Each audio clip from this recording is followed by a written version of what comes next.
Hi everybody. If we haven't met yet before, I'm Jeanette Keynes. I'm the director of Jewelry Arts Inc. in New York City, and I'm courtesy of the apocalypse filming this in my home studio. I'm almost at the end of all the videos that I've been showing on Instagram, so I know now that the time has come for me to start filming some. So brace yourself, here they come. I think my series is going to be called Things I Wish I Knew a Long Damn Time Ago, because there's so many things. I've been metalsmithing for about 30 years. So many things that when either someone showed me or I figured something out, I thought, fuck, why did I not know that right from the start? So that's really going to be the premise of this whole series. So we're just going to talk about a lot of things that I wish I knew a long time ago that's going to make your life a lot easier.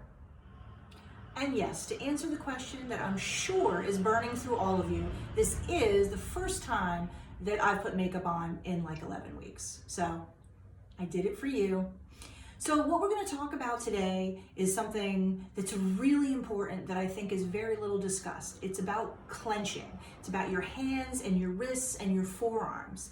Now, the truth is that you should always be holding your tool as lightly as possible. You should only have just enough grip to hold onto it and no more. If you're holding it and you're squeezing with your hand and your forearm is flexed, that's actually not what you want to do. It's going to cause you profound pain because that builds up, and that's how you get carpal tunnel and nerve damage and all those kind of things. It's also going to make your filing and your techniques go slower and harder. So there is zero benefit because people are like, I'm going to squeeze hard, I'm going to push, and I'm going to get this done. And the truth is the opposite. You want to relax and you want to use your tool with just enough force to push it forward. It'll do all the work for you. And that's what a tool is ultimately supposed to do. Keep that in mind. It's here to do the work for you. You're here, hopefully, as the brains, to just tell it where to go, so to speak. And I mean, that goes for everything like a file like this. When I hold it, you notice it's like, it should be very light. When I'm filing against something, I'm just gonna stroke, let it do the work for you. I don't wanna see any of that like kind of stuff that you see people doing. It doesn't help. It hurts you and it makes your work go slower, okay? Another thing that I wish I knew right from the start was about how to hold your saw frame, because it's a similar issue.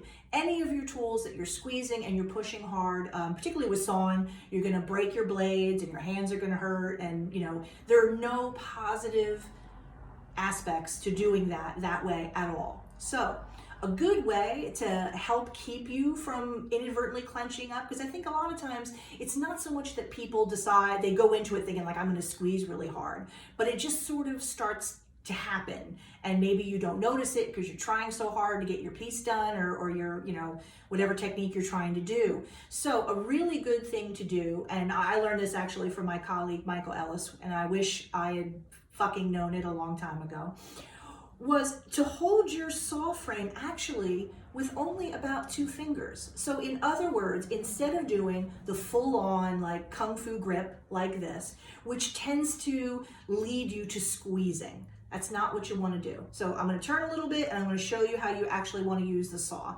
and your work will actually go a lot quicker too. So if I line myself up with just my 2 fingers around it and the rest of it curled up behind, trying to show you that hand position like that. That way, when I saw, I can just go straight up, straight down, straight up, straight down. That's how you're going to get the best result. If you're doing a lot of leaning also, by the way, like this, tilting forward, at first it may seem like no problem, that works fine. But what will happen is, especially with thicker material, what you'll notice is the line that you're getting on top will be profoundly different than the line you're getting on the bottom, especially if like you're working in wax or just thick metal. And that can really stink when you're trying to do design, you know, and you have your beautiful lines, and maybe on top it looks fine like this. And then you flip it over, it's going to be profoundly different, and it's going to be really problematic. Not to mention all the stress and pain and everything that you're causing yourself by your time in your studio. If it hurts, you're doing it wrong. And I can't emphasize that enough. And I wish someone had told me that like day one, and I probably would have been a lot happier. So just to follow up, just hold it with a couple fingers, straight up, straight down, straight up, straight down. That's it. Don't push forward. Let the saw blade do the work for you. Just like this, up and down. Okay, so as the days go by, we're gonna cover basically everything that I can possibly think of that I wish I fucking knew a long time ago. And hopefully that'll help you all as well. So signing off from the apocalypse in Pennsylvania. I'll see you all tomorrow. Bye.